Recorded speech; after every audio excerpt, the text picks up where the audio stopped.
दोस्तों, भविष्य पुराण सहित दूसरे पुराणों और शास्त्रों में भी बताया गया है कि सांप को मारना नहीं चाहिए। इससे बड़ा दोष लगता है और कई जन्मों तक इसकी सजा भुगतनी पड़ती है। दोस्तों, आपने सुना होगा कि एक नागिन अपने नाग के मरने का बदला जरूर लेती है, क्योंकि कहा जाता है कि नागिन एक क्षण भी अपने नाग के बिना नहीं रह पाती। नाग की मौत के बाद नागिन नाग का बदला जरूर लेती है और फिर बाद में खुद भी मर जाती है। ग्वालियर के एक गाँव में ऐसी ही एक अनोखी सच्ची घटना सामने आई, जहां एक सांप के ऊपर ट्रक चढ़ने की वजह से उसकी मौत हो गई। परंतु फिर उसकी प्रेमिका नागिन ने जो गांव वालों के साथ किया, उसे जिसने भी सुना वो डर के कांप गया। वीडियो शुरू करने से पहले एक बार सच्ची श्रद्धा से कमेंट बॉक्स में हर हर महादेव अवश्य लिखें। दोस्तों, देवों के देव महादेव के लिए एक लाइक तो बनता है। दोस्तों, ग्वालियर की ये घटना जानने से पहले हम आपको बताते हैं कि इच्छाधारी नाग नागिन होते क्या हैं। आप इच्छाधारी नाग नागिन के बारे में जानते ही होंगे। आपने फिल्मों नाटकों में देखा होगा, एक इच्छाधारी सांप होता है जो अपना आकार बदल सकता है। वो चाहे जिस रूप में भी आ सकता है और ये इच्छाधारी नाग नागिन काफ़ी शक्तिशाली भी होते हैं। हालांकि जो फिल्में और नाटकों में दिखाया जाता है वो पूरी तरह से सच नहीं होता, लेकिन ये फिल्में प्राचीन काल के अंदर उल्लेखित कहानियों के आधार पर बनाई जाती हैं। दोस्तों, नाग नागिन का प्रेम एक दूसरे के लिए बहुत ही अटूट होता है। नाग नागिन एक दूसरे के बिना नहीं रह सकते। इसी दौरान अगर कोई व्यक्ति नाग नागिन में से किसी एक को मार दे तो वे अपना बदला उस व्यक्ति को मार कर ही लेते हैं।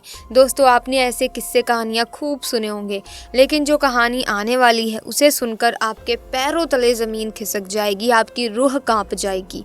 ऐसे में आप इस कहानी को आखिर तक जरूर सुनिएगा, क्योंकि ये कोई काल्पनिक कहानी बिल्कुल नहीं है, बल्कि सच में घटित एक घटना है। दोस्तों, भारत के मध्य प्रदेश राज्य के ग्वालियर शहर के पास एक ऐसा मंदिर है जो नाग नागिन के प्रेम की मिसाल है। इस मंदिर की विशेषता यह है कि यहाँ हिंदू और मुसलमान दोनों ही आकर इन नाग नागिन के जोड़े की पूजा करते हैं। एक दिन ग्वालियर के ट्रांसपोर्ट नगर के गेट नंबर 4 के पास नाग नागिन का जोड़ा रोड पार कर रहा था। नाग आगे आगे था और नागिन उसके पीछे चल रही थी, परंतु वहीं दूसरी ओर से एक ट्रक बहुत ही तेज रफ्तार से आ रहा था। तभी उस ट्रक की चपेट में आकर नाग की मौत हो गई। नाग की मृत्यु के बाद नागिन ने उसी के पास अपना डेरा जमा लिया, जिससे कि रोड पर बहुत लंबा जाम लग गया। तब उस नागिन को वहां से हटाने सांप पकड़ने वाले को बुलाया गया, जिसने नागिन को वहां से हटाकर जंगल में छोड़ दिया। लेकिन इसके बाद अगले दिन उस नागिन ने उसी स्थान पर जहां नाग की मृत्यु हुई थी वहीं आकर अपने प्राण त्याग दिए। अपने प्रेमी नाग के वियोग में उस नागिन ने अपना दम तोड़ दिया। इसके बाद स्थानीय लोगों के द्वारा पूर्ण विधि विधान के अनुसार उनका अंतिम संस्कार किया गया, ताकि उनकी आत्मा को शांति मिल सके। क्योंकि दोस्तों, कहा जाता है कि अगर इच्छाधारी नाग नागिन को ऐसे ही मरा छोड़ दिया जाता है तो उनकी रूह भटकती रहती है, उन्हें शांति नहीं मिल पाती। इसीलिए इन्हें जला देना बेहतर होता है। दोस्तों, इन दोनों के प्रेम को देखकर व इससे प्रभावित होकर स्थानीय लोगों ने वहां एक मंदिर का निर्माण करवाया, जिसमें नाग नागिन की मूर्ति स्थापित कर दी गई। इस स्थान पर हर वर्ष नाग नागिन के भव्य मेले का आयोजन किया जाता है, जहाँ सैकड़ों की संख्या में लोग जमा होते हैं और इस नाग नागिन के मंदिर के दर्शन करते हैं। मान्यता है कि जो भी सच्ची श्रद्धा से इस नाग नागिन के मंदिर में आता है तो उनकी मनोकामना जरूर पूरी होती है। प्राचीन काल के अंदर ऐसी अनेक कहानियां मिलती हैं जिनके अंदर इच्छाधारी नाग और नागिन का उल्लेख मिलता है।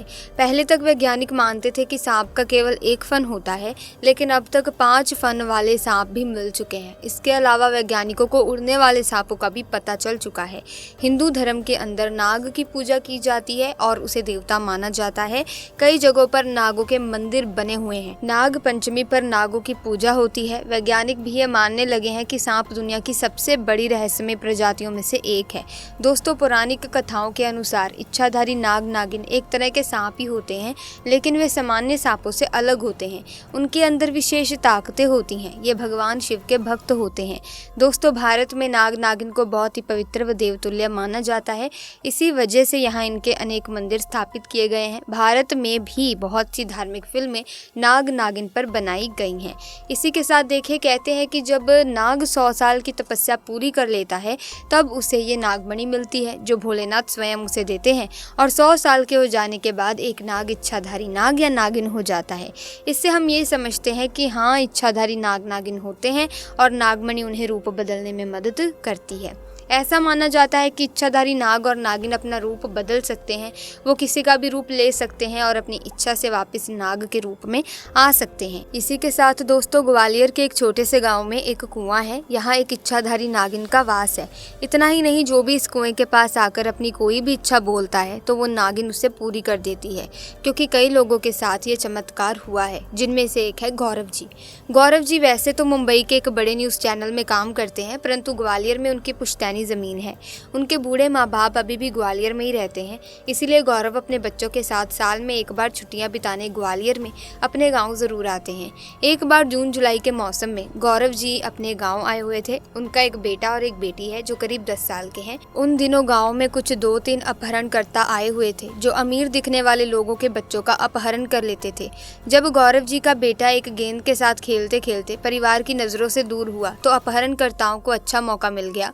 उन्होंने उनके बेटे का अपहरण कर लिया। अपने बच्चे को घर के आसपास ना देखकर गौरव और उनके परिवार वाले चिंतित हो गए। जब काफी समय के बाद भी ढूंढने पर गौरव जी को अपना बेटा नहीं मिला तो उनकी पत्नी का रो रो कर बुरा हाल हो गया, जैसे पैरों तले जमीन खिसक गई हो। अपने बच्चे को ढूंढते ढूंढते गौरव उसी कुएं के पास पहुंचा जहां लोग बताते हैं कि वो इच्छाधारी नागिन रहती है। गौरव ने इस बारे में सुना तो था, पर यकीन नहीं करता था। वो रोते हुए उस कुएं की ओर देखते हुए बोला, मैंने सुना है ए नागिन, यहाँ पर तेरा वास है। अगर तू सच में है तो मेरा बेटा मुझे वापस दिला दे। मैं अभागा पिता हूँ, तुझसे गुहार लगाता हूँ कि मुझे मेरे बेटे से मिला दे। और इतना कहकर वो जोर जोर से रोने लगते हैं। तभी दोस्तों, उस कुएं से एक स्त्री की आवाज़ आती है, गौरव तू जा, तू घर जा, तेरा बेटा आता ही होगा। उसके बाद वो आवाज़ एकदम से गायब हो गई। गौरव आश्चर्य में था कि आखिर ये क्या हुआ, किसकी थी ये आवाज़, परंतु गौरव ने ठीक वैसा ही किया। उधर जब वो अपहरणकर्ता जंगल के रास्ते से गौरव के बेटे को ले जा रहे थे, तभी रास्ते में अचानक उन्हें ऐसा महसूस हुआ जैसे धरती कंपकपा रही हो। तभी सामने उन्होंने देखा तो वो दंग रह गए। एक विशाल सांप, जिसका आकार एक सामान्य सांप से कई गुना बड़ा था। वो सांप भयंकर आवाज निकाल रहा था, जिसे देखकर वो सभी अपहरणकर्ता डर गए और बच्चे को छोड़कर दूसरी तरफ भागने लगे। परंतु ये क्या, दूसरी तरफ भी उस विशाल सांप की पूंछ थी।